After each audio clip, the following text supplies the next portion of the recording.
What's going on, all my couples out there? This is Gene, the wedding coach, back with another wedding tip video. I'm really excited about this particular wedding tip because I know a lot of couples struggle with this. Me and Jen struggle with it. We're actually still struggling with it when I talk about the invites, okay, your invitations and who you should invite to the wedding. And so I'm gonna dive right in. All right, I'm gonna try to keep the video under a minute. We'll see what happens. Number one, you want to send your save the dates out at least a year in advance. Very important, right? Save the dates at least a year in advance. Actual invitations want to go out at least 6 months before the wedding. Obviously, you want to invite close friends and family members. And with that being said, let me say this. This is your wedding. So you can invite whoever you want to invite. All right. Once again, the people that are close to you, close friends and family members, invite them. Anybody that you want. But keep in mind that your venue can only hold a certain amount of people. All right. So you want to keep that in mind. All right. When you're picking the venue and when you're sending out your invites. Now, this is the interesting thing. OK.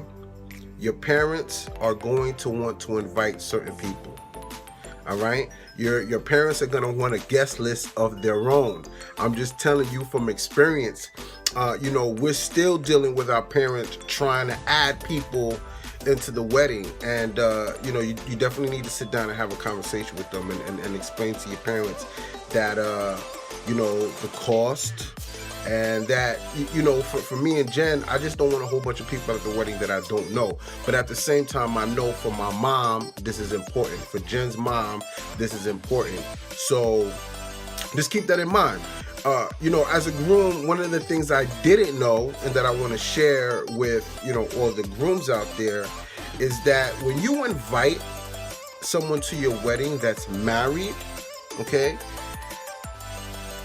you almost have to give them a plus one. It's just, almost, I don't want to say it's required, but it's proper etiquette if they're married or if they're living with somebody or if the person you're inviting is with a person that they've been with for a while.